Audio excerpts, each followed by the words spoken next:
avant de plonger dans cette histoire incroyable, pensez à vous abonner à la chaîne et à activer la cloche. Ici, chaque récit a quelque chose à dire, et vous ne voudrez pas en manquer un seul.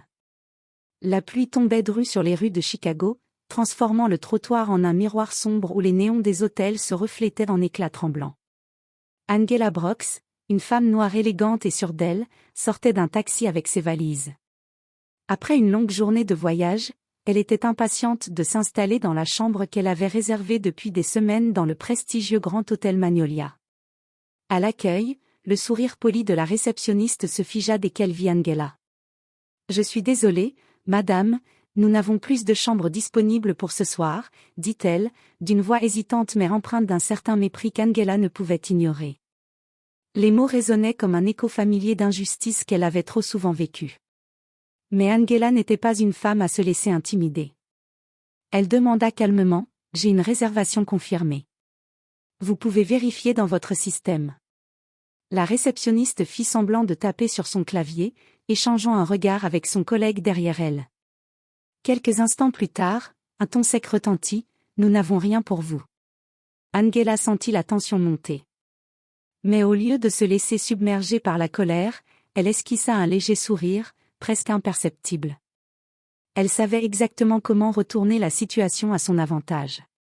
En un instant, elle sortit son téléphone et fit une simple action, un appel rapide à une personne que personne dans cet hôtel n'aurait osé ignorer. Quelques minutes plus tard, le directeur de l'établissement, un homme connu pour son arrogance et ses préjugés, entra dans le hall, rouge de colère et d'incrédulité. « Madame Brooks, balbutia-t-il.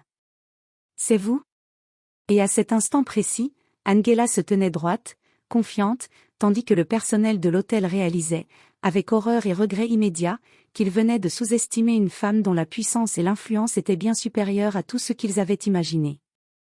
Angela Brooks descendit du taxi avec une grâce calme, ses talons frappant le trottoir mouillé comme un signal de présence.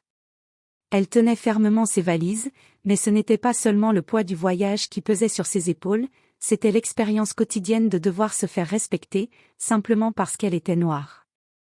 En franchissant le hall du Grand Hôtel Magnolia, elle sentit immédiatement les regards changer. Pas de respect poli, mais une curiosité glaciale, teintée de condescendance. La réceptionniste, une femme blonde au sourire crispé, la regarda de haut en bas avant de prononcer les mots qui allaient déclencher l'incident. « Je suis désolée, madame, nous n'avons plus de chambre pour vous ce soir. » Angela inspira profondément. Elle avait réservé cette chambre il y a 3 semaines et avait payé d'avance pour une suite avec vue sur la rivière. Elle savait qu'ils inventaient cette excuse pour la refuser. Mais elle ne montra aucune colère. Son visage resta impassible, presque royal. « Vérifiez votre système, » dit-elle calmement.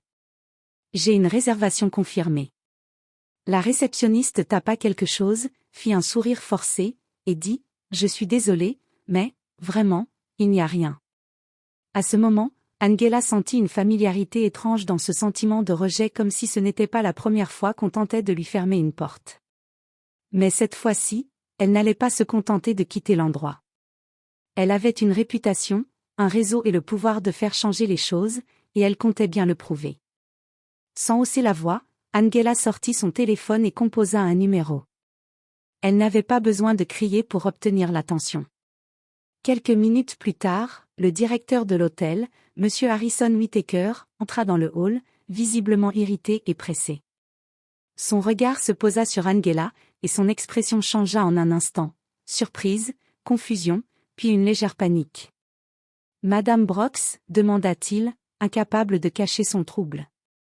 Angela esquissa un sourire subtil. « Oui, monsieur Whittaker. Je crois que vous me connaissez. » Le personnel, qui jusqu'ici l'avait ignoré ou traité avec condescendance, sentit soudain une tension nouvelle dans l'air. La femme noire qu'ils avaient jugée insignifiante venait de transformer l'ambiance du hall en un champ de confrontation silencieuse. Ce soir-là, Angela n'avait pas seulement prévu de s'installer dans sa chambre. Elle était venue rappeler à tous que le respect ne se demande pas, il se mérite. Monsieur Harrison Whittaker, le directeur de l'hôtel, n'avait jamais été confronté à une cliente comme Angela Brooks. Son arrogance habituelle s'étiolait sous le poids du nom qu'elle venait de prononcer. Angela savait exactement pourquoi il hésitait. Elle n'était pas une simple cliente, elle était une femme influente, respectée dans plusieurs secteurs, et sa voix pouvait décider du destin de l'hôtel en un instant. Whittaker s'approcha d'elle, son visage rougi par la colère et l'embarras. « Madame Brooks, je suis désolé pour ce malentendu. Permettez-moi de régler ça immédiatement. » Angela hocha la tête avec un sourire presque imperceptible. « Je vous écoute. » Elle ne voulait pas de simples excuses. Elle voulait que le personnel comprenne la portée de leur arrogance.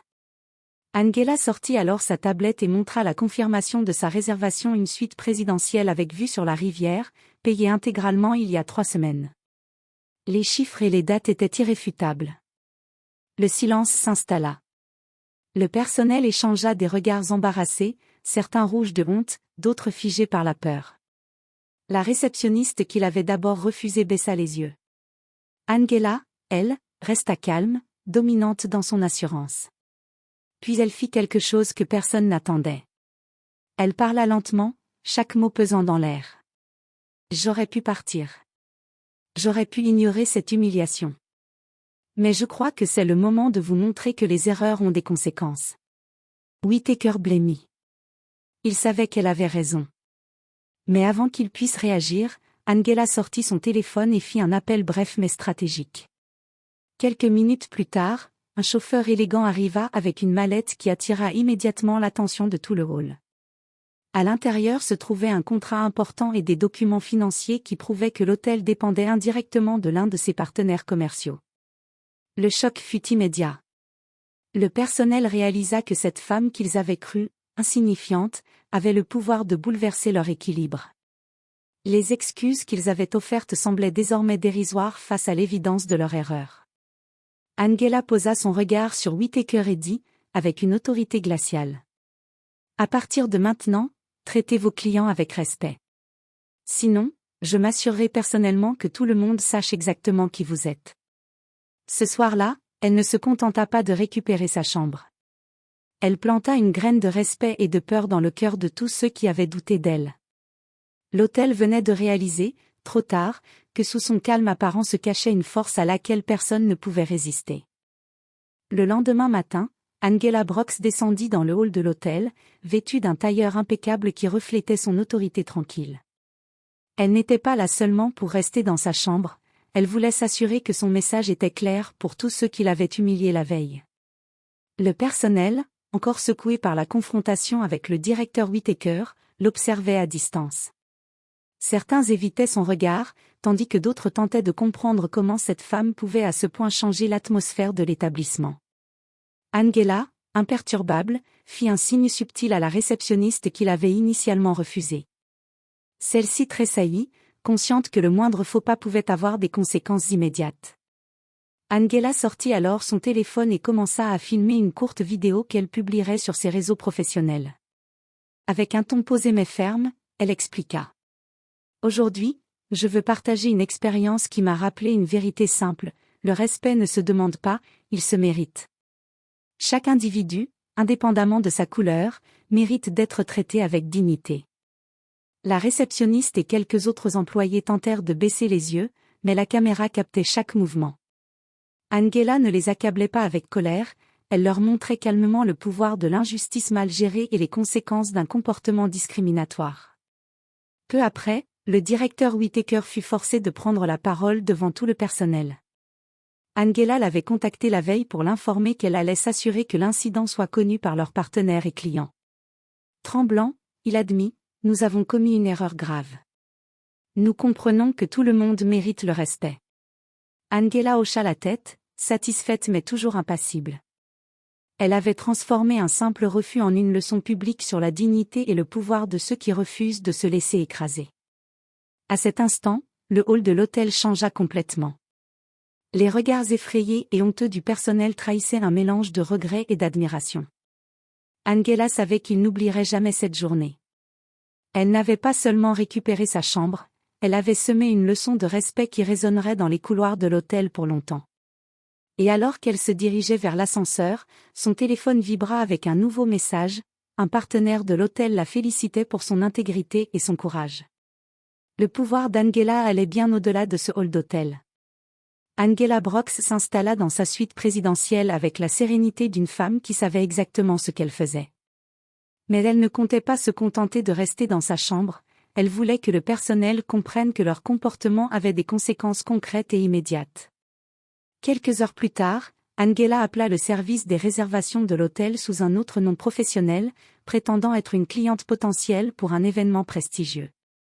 Elle demanda à parler au directeur Whittaker pour organiser un séjour de plusieurs dizaines de chambres pour un congrès international. Whittaker, ignorant qu'il s'agissait d'Angela, fut enthousiaste et accepta la réservation immédiatement, offrant même un surclassement à certaines chambres pour garantir la satisfaction de clients si importants.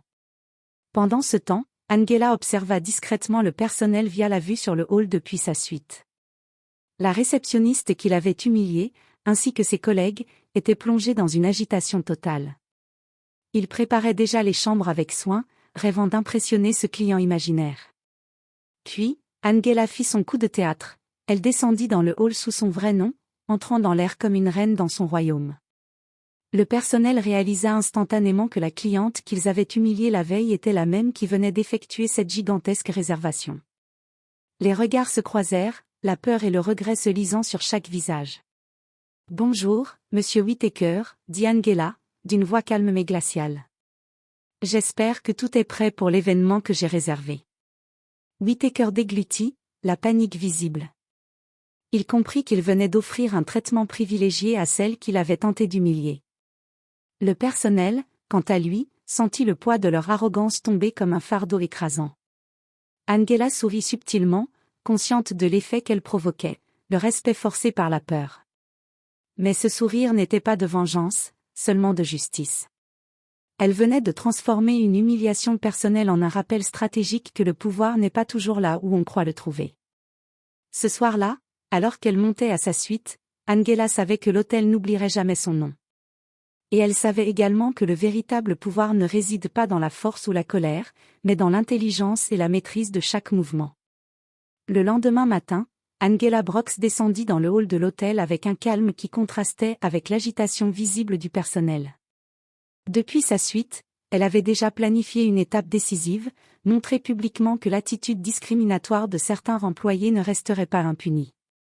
Elle sortit son téléphone et commença à enregistrer une courte vidéo, mais cette fois-ci dans le hall même, devant le personnel rassemblé et le directeur Whittaker. Sa voix était posée, ferme, mais chaque mot pesait lourd comme un jugement implacable. Hier, j'ai été confrontée à un refus injustifié de service, simplement à cause de la couleur de ma peau, commença-t-elle. Mais ce qui s'est passé ici n'est pas seulement une erreur de jugement individuel.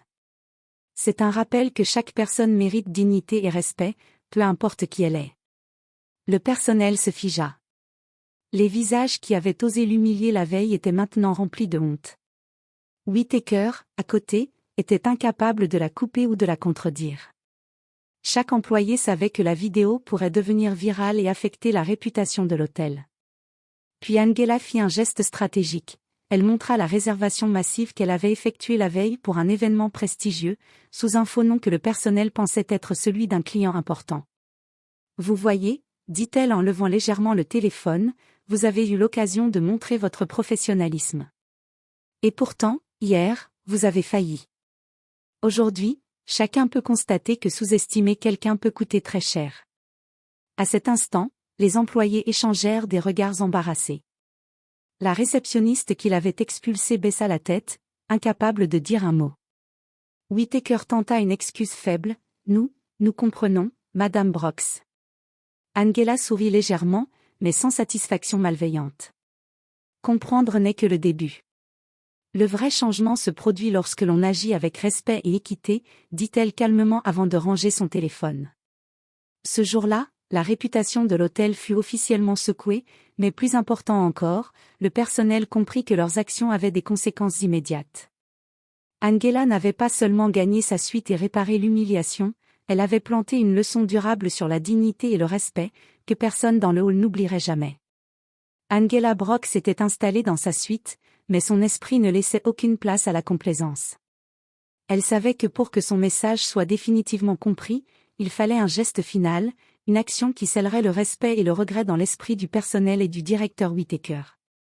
Elle prit son téléphone et contacta plusieurs partenaires commerciaux de l'hôtel, annonçant qu'elle avait personnellement supervisé une inspection confidentielle de l'établissement. Elle demanda que chaque service soit évalué sur son professionnalisme et sur la qualité de l'accueil. Whittaker, paniqué à l'idée que l'hôtel apparaisse sous un mauvais jour devant ses partenaires influents, tenta de contester. Mais Angela, calme et assurée, expliqua que la procédure était standard et qu'elle s'assurait seulement que tous les clients soient traités avec dignité. Quelques heures plus tard, Angela descendit dans le hall pour superviser la « visite » fictive. Les employés, tremblants et honteux, se précipitaient pour montrer un professionnalisme impeccable. La réceptionniste qui l'avait d'abord refusé essayait maladroitement de corriger ses erreurs, mais Angela, sans aucune animosité, observait chaque geste. Puis, dans un moment calculé, elle fit une annonce publique. « Monsieur Whittaker, je veux vous remercier pour votre coopération. Et à tous ceux qui m'ont sous-estimé, je souhaite que cette expérience vous rappelle que chaque client mérite respect et considération. » Le directeur blêmit, conscient que tout le personnel avait désormais la preuve de son incompétence passée. Les employés comprirent qu'ils avaient été testés non pas pour punir, mais pour apprendre une leçon inoubliable. Avant de remonter à sa suite, Angela posa son regard sur le hall, sur Whittaker et sur tous les employés. Elle n'avait pas eu besoin de crier, de menacer ou de se fâcher. Sa maîtrise, son intelligence et sa patience avaient suffi à imposer le respect et à semer le regret. Ce soir-là, l'hôtel n'était plus le même. Le personnel, humilié mais conscient, savait que leur arrogance avait un prix. Angela Brox avait transformé une situation humiliante en une victoire magistrale non pas par la vengeance, mais par le pouvoir tranquille de la justice et du respect. Angela Brox savait que son action ne devait pas se limiter au hall ou à sa suite.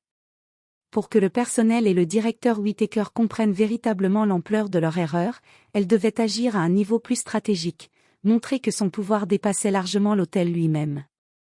Ce matin-là, elle demanda à parler à Whittaker en privé dans son bureau. Ses gestes étaient calmes, son regard rassuré. « Monsieur Whittaker, commença-t-elle, il est évident que votre personnel a besoin de formation sur le respect et la dignité. Je propose de vous aider à mettre en place un programme complet qui transformera l'hôtel de l'intérieur. » Whittaker, surpris, hésita. Il voyait dans cette proposition une chance de redorer son image, mais il savait également qu'accepter revenait à admettre publiquement qu'il avait failli. Angela, elle, ne laissait jamais ses adversaires tranquilles sans tirer avantage de chaque situation. « Je veux que chaque employé comprenne que la discrimination n'a pas sa place ici, poursuivit-elle, avec une fermeté douce mais implacable. Et je veux que votre hôtel soit reconnu pour son excellence, pas pour ses erreurs. » Pendant qu'elle parlait, Angela avait déjà envoyé discrètement un email aux partenaires et clients réguliers de l'hôtel, annonçant la collaboration exceptionnelle avec une professionnelle influente pour améliorer le service. Whittaker reçut des réponses immédiates, des félicitations et un intérêt accru pour l'hôtel, ce qui amplifiait encore son embarras. Plus tard dans la journée, Angela se promena dans le hall, observant les employés. Chacun savait maintenant que leur comportement était sous surveillance constante, mais ce n'était pas la peur qui les retenait, c'était le respect qu'elle inspirait. Son simple passage transformait les attitudes, et chaque sourire forcé devenait une leçon silencieuse sur l'humilité et la conscience professionnelle. À la fin de la journée, Whittaker, épuisé et confus, reconnut à voix basse, « Madame Brox, je n'avais jamais réalisé l'impact que vous pouviez avoir. » Angela hocha la tête avec un calme souverain. Elle n'avait pas seulement récupéré sa dignité, elle avait changé la culture de l'hôtel de manière invisible mais définitive. Son influence était désormais palpable, même pour ceux qui pensaient pouvoir l'ignorer. Cette soirée-là, alors qu'elle se retirait dans sa suite, Angela savait que le vrai pouvoir ne réside pas dans la colère ou la confrontation directe, mais dans la maîtrise stratégique et le contrôle tranquille des événements. Angela Brox savait que pour marquer les esprits de manière définitive, elle devait agir publiquement. Jusqu'ici, le personnel et Whittaker avaient ressenti le poids de leurs erreurs dans l'intimité de l'hôtel, mais il restait encore une étape, rendre leurs regrets irréversibles en exposant leurs fautes devant un public externe. Elle contacta alors un blogueur influent spécialisé dans l'hôtellerie de luxe et les expériences clients, sous prétexte d'une visite confidentielle. Quelques heures plus tard, l'équipe de tournage entra dans le hall de l'hôtel. Whittaker, bien que préparé à une visite d'inspection, ne se doutait pas qu'Angela avait orchestré chaque détail pour révéler le comportement passé de ses employés.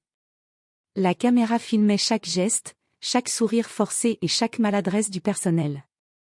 Angela, calme et élégante, guidait le blogueur à travers l'hôtel, décrivant subtilement le professionnalisme qu'elle attendait et les erreurs qu'elle avait observées la veille. Puis vint le moment décisif. Angela s'arrêta devant la réceptionniste qui l'avait expulsée et dit, devant les caméras. « Hier, vous avez refusé une cliente légitimement réservée.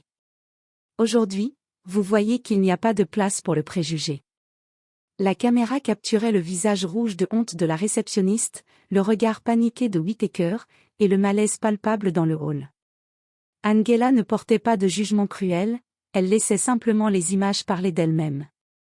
À la fin de la visite, le blogueur, impressionné par la maîtrise et l'intelligence d'Angela, annonça qu'un article complet serait publié dès le lendemain, soulignant la force tranquille d'une cliente qui avait transformé l'hôtel de l'intérieur, tout en mettant en lumière les manquements flagrants du personnel. Whittaker comprit que cette fois, il ne pourrait plus minimiser l'incident. Les partenaires et clients allaient voir l'histoire, et le regret du personnel ne serait plus seulement une leçon interne, il serait public, irréversible et mémorable. Angela, avec un calme souverain, quitta le hall pour sa suite. Chaque pas résonnait comme un écho de justice et de maîtrise. Elle avait transformé un moment d'humiliation en une démonstration de pouvoir stratégique, laissant derrière elle une leçon que le personnel et le directeur n'oublieraient jamais. Le lendemain matin, l'article publié par le blogueur faisait déjà le tour des réseaux sociaux et des médias spécialisés. Le personnel de l'hôtel et Whittaker se retrouvaient sous le regard scrutateur du public. Les messages de félicitations et de soutien à Angela affluaient, tandis que les critiques envers le directeur et certains employés étaient implacables. Angela Brox, dans sa suite, observait la situation avec un calme souverain. Elle savait que le vrai pouvoir résidait non seulement dans l'action immédiate, mais dans les conséquences à long terme. Elle envoya un dernier email stratégique à Whittaker. « Monsieur Whittaker, je vous encourage vivement à revoir votre politique interne et à former votre personnel sur l'importance du respect et de l'équité. Il ne s'agit pas seulement de service client, mais de dignité humaine. » Whittaker, humilié mais conscient que toute résistance serait inutile, répondit avec une promesse formelle de changement. Il savait que son image et celle de son hôtel étaient désormais liées aux leçons qu'Angela venait de donner. Dans le hall, les employés, toujours sous le choc de la publication et de l'attention publique, commencèrent à comprendre la portée de leurs actions. La réceptionniste qui l'avait expulsée la veille s'approcha timidement d'Angela. « Madame Brox, je suis désolée pour ce qui s'est passé hier. » Angela la regarda avec un mélange de calme et de bienveillance. « L'important n'est pas la honte, mais ce que vous ferez à partir de maintenant. Le respect ne se mendie pas, il se pratique. » Ce fut le dernier geste public d'Angela dans l'hôtel.